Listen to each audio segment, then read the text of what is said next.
organizations such as TOP and the community leaders who are here to stand with us as we shine light on the most pressing issues that we are facing today. Recently, the Second Baptist Church and Vision Quest signed a lease that would create this community center to become a migrant detention center here in the neighborhood of the city of San Antonio in District 2. This would be a migrant center for children or young men between the ages of 11 and 17 years of age. I've done my research on Vision Quest, and needless to say that some of the things that I did discover were a little disturbing. I discovered a history of abuse, neglect, and isolation of these children from their families. This history does date back to 1984, and the reports go as soon and up to a few days ago. Now, make no mistake about it, this shelter is valuable for children. However, it leaves children in a vulnerable state as well.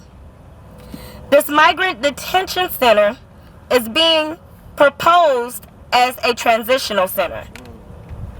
This in my district cannot be tolerated. I stood and I took the oath to make sure that the voices of our community and our neighborhood associations will always be heard. I have also stated that if our neighborhood associations are not in support of a rezoning, then I will not stand for it as well. As a mother of 4, I know what it means to fight for your children, and I will continue to fight for these children as well. I will not allow an organization or any other person to put vulnerable children in another state to be compromised mentally, physically, emotionally, and definitely not at the expense of a taxpayer's dollar. This is something that we as a community will pursue together, and making sure that these children are given the best that they can receive from us here in America. I would like to take this time now to introduce to you Ms. Carla Menchaca, and she will bring words of her own experience, and she is with the Texas Organization Project. Thank you. All right, Carla. Buenos días a todos. Es un placer estar con ustedes hoy. Good morning, everyone. It's a pleasure to be here with you today. Mi nombre es Carla Menchaca y soy líder de TOP y una madre inmigrante orgullosa de llamar a San Antonio mi hogar. My name is Carla Menchaca, a top member and immigrant mother who is proud to call San Antonio home.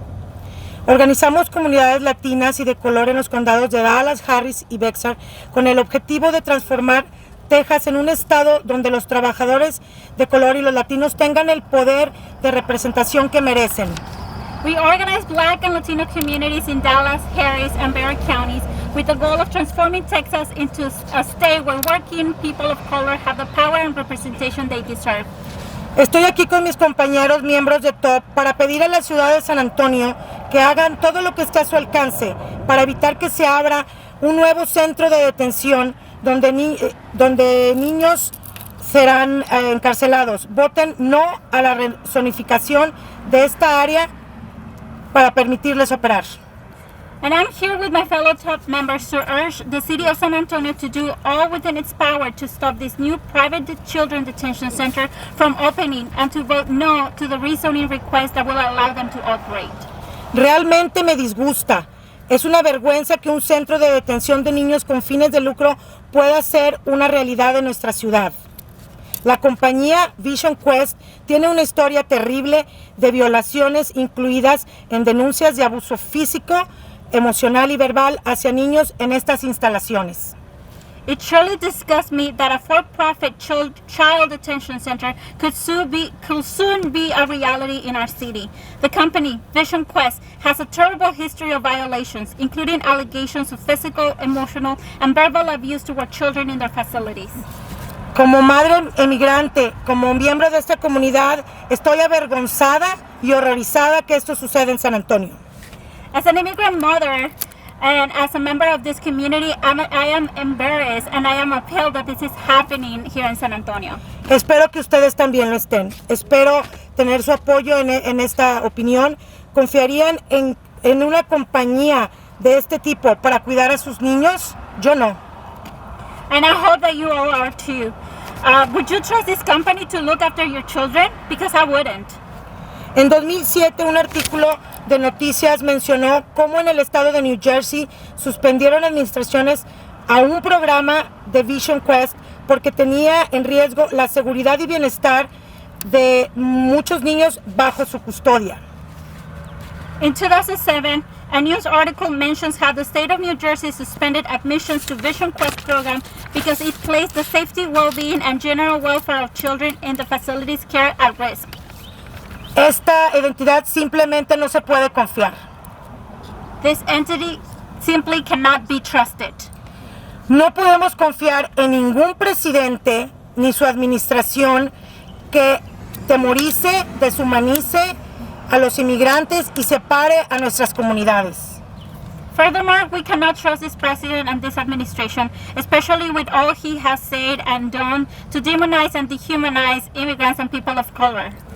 Mis amigos, mis compañeros y yo estamos trabajando duro para que esto no suceda, para no permitir que Vision Quest se abra. Mantengámonos unidos, unamos nuestras fuerzas para que esto no sea posible en nuestra maravillosa ciudad de San Antonio. My friends, we must make sure the city does not allow Vision Quest to open up here. Let's keep united, let's keep fighting, and let's keep up with this pressure so that this doesn't happen here in our beautiful city, San Antonio. Thank you. Gracias.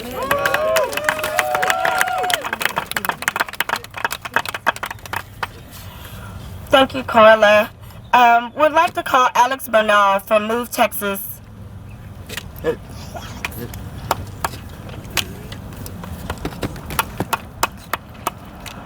My name is Alex Burnell. I'm the Advocacy Manager at Move, Texas. Move, Texas builds power by connecting impassioned, conscious, and tenacious young people to issues locally, at the state level, across the state of Texas. Move, Texas is currently headquartered on the east side at the Ella Austin Community Center. It's a neighborhood whose people we've come to know well, knocking on their doors at times for petition signatures and other times to register them to vote. And almost every time we leave the door with some water and a thank you. For an area that's accustomed to being framed using terms like neglect, neglect is never what the east side people show back. Instead, it's heart and hospitality. Neither are hardened. I could not imagine anything more contrary to that character than profiting off of migrant children. Eastside institutions should not join, even with earnest intent, in any part of the migrant industrial complex, because profit and human rights do not mix. That's right. There are non-profit organizations who do the vital and often unseen work of care for tired, sick, and scared migrants moving through the bureaucracies of both resettlement and removal. As a Central American myself, knowing it's so many of my Honduran, Guatemalan, and Salvadorian siblings in need of shelter and an unconditional hug, I thank any one of those non-profit volunteers and staff who provide it, because at no point in their minds do doing the right thing and profit ever mix. Vision Quest, the company hoping to lease space on the east side, is a signpost of malpractice in the world of caring for migrants.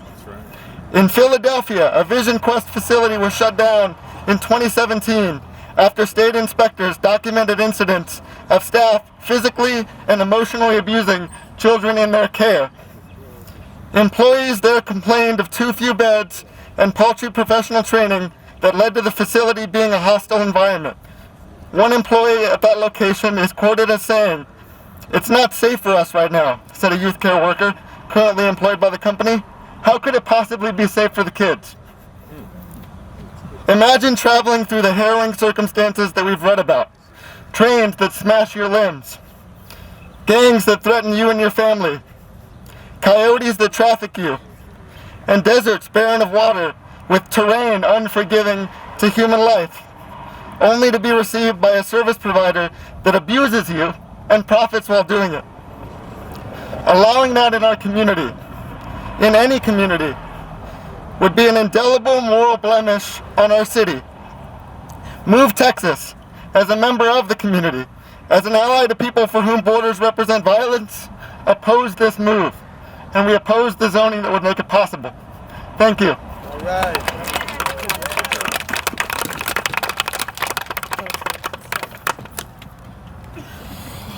Next, we have Commissioner Tommy Calvert. Thank you very much. Thank you. Thank you very much. I'm here in support of Councilman Jada Sullivan and Mayor Nierenberg and the City Council. I want to thank you, Councilwoman, for your leadership in putting this together. Please give the Councilwoman a big round of applause.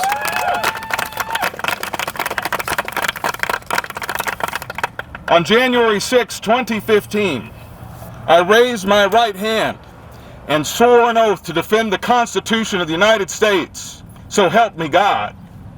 But I also made another pledge to my God to protect children, to protect God's children, an oath that only He and I know about. Today I'm standing here to protect God's children. Vision Quest, you gotta know who you're doing business with. I sit atop the courthouse structure, and today I'm going to put Vision Quest on trial. The founder of this company, a gentleman named Robert Burton, he stopped his employees when they heard them speaking Spanish, telling them, don't speak Spanish. The owner of this company, he also, in 1979, was quoted in an article which indicated that sometimes the N-word is acceptable. It is never acceptable.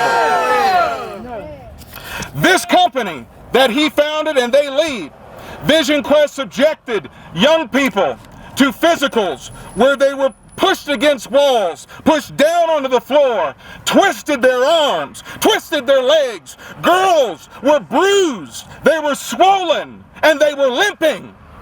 We're putting them on trial. That's right.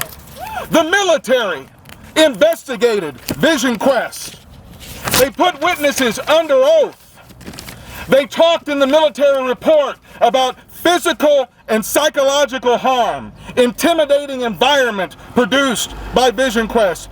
The military said it was physical and psychological intimidation, and they discontinued their business with Vision Quest. They also noted there were allegations of Vision Quest overcharging and double billing the U.S. government. We're going to put Vision Quest on trial. In 1979, there was an incident where 7 teens drowned under the custody of Vision Quest.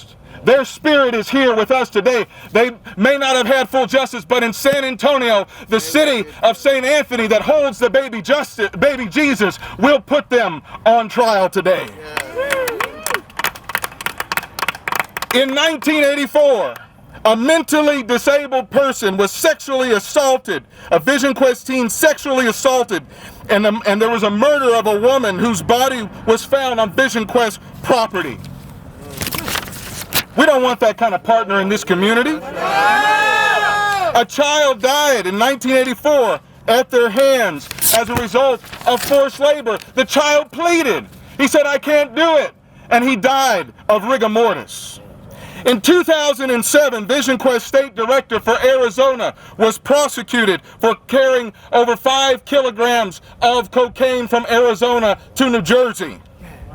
In 2007, the New Jersey state government suspended Vision Quest for the safety, well-being, and general welfare of the children in the facilities were at risk. In New Jersey, there was alarming incidents. In 2007, 189 attempted escapes, 276 uses of physical restraint were noted by the state. You got to know who you're going in business with. That's right. And we don't want them. No Vision Quest. In 2008, there was an incident that involved a child who was left unsupervised in a Vision Quest housing unit in Pennsylvania with youngsters who attempted to sexually assault him, one of them using a plunger. In 2017, Pennsylvania officials shut down a Vision Quest facility in Philadelphia after staff members were found to have punched and hit a troubled and at-risk child there. In 2017, punched and hit a child there. I have heard that the church will hold Vision Quest to the highest of standards. But I've also read the contract. And the only thing I read in the contract was about square footage and price per square footage and the roles of the owner and the tenant. Right. I didn't read anything about quality control. I didn't read anything about safety of the children. So if you're going to ask me, let's look at the contract and let's see what this is really all about. That's right. All of the money. You know, this truly was, for me, a turn the table in the temple moment. And the Passover season, Jesus came to the temple. He saw the money changers and those selling things in the church. And he chased them out of the temple because they were making money. Our temple is a house of prayer. That's right. And our prayers have gone up for these children. I worked diligently and became a bootleg realtor for that church, for Second Baptist Church. I went out and we found a school that would rent this facility for $50,000 a month, that would pay $5.8 million. I offered an additional $500,000 from the county budget if it was an issue between when the school could move in July of 2020 and the current and the church needing money. I said, come back to me if you're in between the two.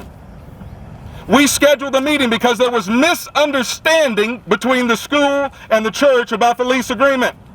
My office scheduler had scheduled an appointment on August the 1st with the church. But we found out later in the minutes of the church that on July 29th, the pastor and the board had a meeting without hearing the counter offer.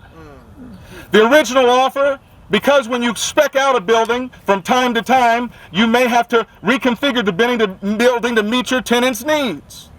The school said, instead of specking out the building, your building is fine. We don't need any new kind of construction. Just give us a few months of free rent. The church said, no, we can't do that. But the counter offer was, okay, don't worry about the month of free rent. We will pay you $50,000 a month from the time we move in for a 5-year period. Now, we could talk about control of the building and loss of control. When the federal government has control of your building, let me tell you, they got a lot more access to it than a school does. That's right. So don't give me the control excuse. That ain't an excuse. Something funny's going on. I've looked at the tenets of this agreement. It calls for a 6% brokerage fee for 3 years. I've never heard of that. Anybody in real estate ever heard of that? Normally, when you do a transaction, it's 6% one time. I'm just saying, I'm not a realtor, but I'm a bootleg one. And I think I've seen a few things in my day. So, we are in a turn the table in the temple kind of moment. Yes. This is where we didn't want this fight, but this fight was brought to us. This was a test. And I told Pastor it was a test for me, for you, the church. Some of us passed the test and some of us failed the test. Thank you very much.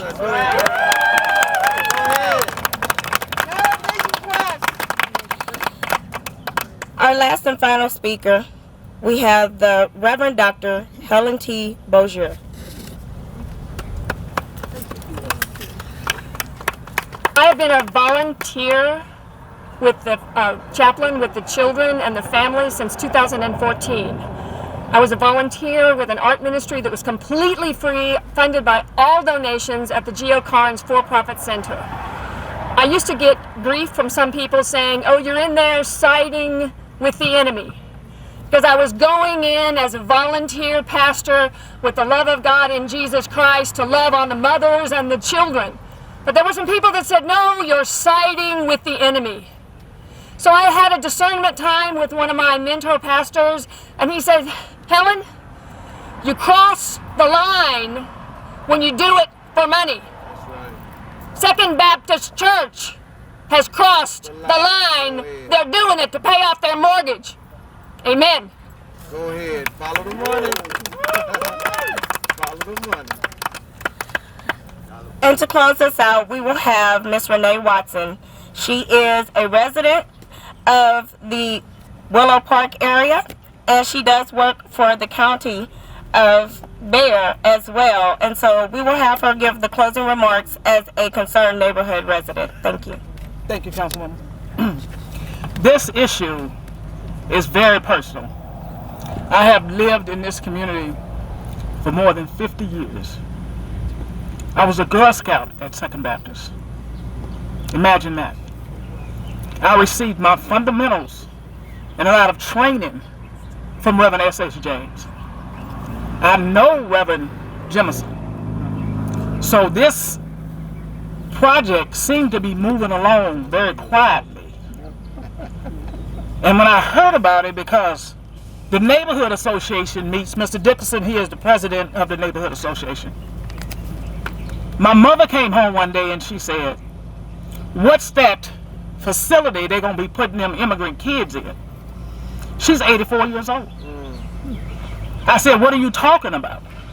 Well, there were some people at the Neighborhood Association that was talking about it. I don't know what they did, but we don't seem to, that don't seem right. So that's my trigger as a child growing up in this community, still living in this community. Because the Carver Library, you're standing on holy ground as far as I'm concerned. This used to be the Ritz Motel. My father took his life right here on this sidewalk. He had PTSD. So when I look at more blood and more bloodshed that could come out this building, we can't have this. This could be condos, restaurants. Right. We need to do something else with this building. That's right. Go ahead. We can't settle for 2 or 3 jobs, my neighbors. We got a job fair that the commissioner is doing on October 23rd at the Freeman. If you know somebody in the community that need a job, we'll give them a bus pass, but last time I checked, you can walk. Right over here. This is very personal to me. So when you saw my Facebook post, I started asking for information. I had some members call me. I got some board members here that I see. You were misled. Reverend Jameson brought me the information. It shows the minutes of your meeting where your members didn't get the answers to their questions. So I don't understand how you can vote for something. Neighborhood Association. You tell me y'all voted for it with a stipulation that they would come back with more information. Well, when they walked out the door, so did the stipulation. That's right. Yeah. Because everybody from the mayor and everybody else says, Willow Park Neighborhood Association voted for this, supporting this, and I'm getting calls that says, no, we didn't. Not without more information. So that's my 2 cents for today. Because the dollar that could go in here could be $10 if we can do some economic development. That's right. That's right. This is the wrong use for the building. If it wasn't, all those groups like Catholic Charities and all of those folks that do this every day, Gavin and all the folks at Travis, they would have responded to this RFP. Go ahead. Because they know our community and they know these kids that's coming through our, and to me they're not kids, they're young men. Because when they turn 18, where do they go? We had them in the United States from 11 to 17, but where do they go after that? We got some issues. We got to get back to the church. Because what does it profit a man if he loses his soul, right? Yep. And I'm paraphrasing because those that know what I'm talking about, you'll know the rest of that story. That's right. Yep. My community calls me Madam Esther, and now you know why. All right.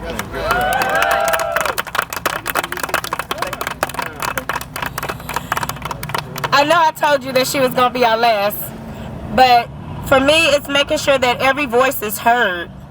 And so I would like to call Gavin to the podium, because out of all the people here, He is truly doing the work.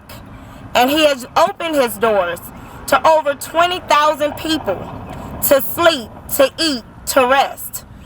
Gavin? Well, first off, it's the good people of my church that have been doing it for 20 years, 30 years. Let me tell you a story. It was a pair of brown shoes.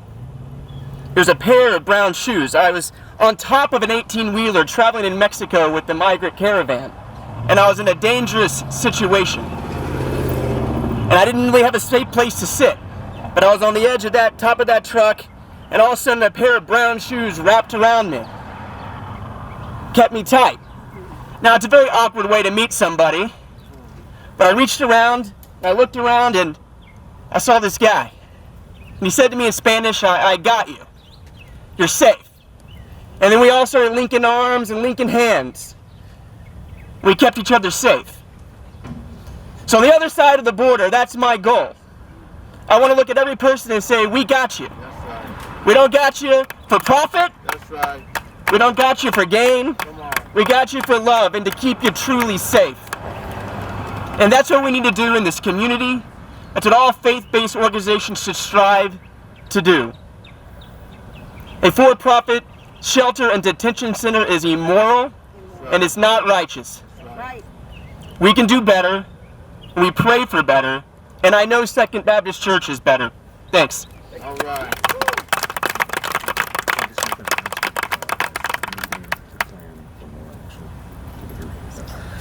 I just want to make an announcement for the activists who are here. We've reserved the Carver Library building to have a private room. We need to meet about further action because they're going to continue to try to put these facilities in San Antonio. We need policies in order to prevent it at every governmental level. So I want to ask everybody to meet us in an organizing meeting in the Carver at the conclusion of this press conference. We got work to do. Thank you. So in closing, in representing an area that has been long forgotten, an area that needs economic influx, an area that is grounded in love, an area that is grounded in history, an area that is grounded in our roots of making sure that we take care of one another. Even though there has always been some form of stigma, believe it or not, District 2 is truly the force of San Antonio. I stand as a representative elected to do a job of hearing the community whose voices have been silenced for far too long. We work and we look forward to moving in a direction that will be most rewarding, most loving, and most dedicated to the lives of children who come here not knowing which way to go. So we do stand with every organization that is here to speak for those children. And I most definitely stand with my neighborhood association, my neighborhood president, my neighborhood residents, as we continue to find a way to make sure that this is done in the way of doing things in decency and in order. And that is what God would all call us to do. Thank you and have a wonderful day.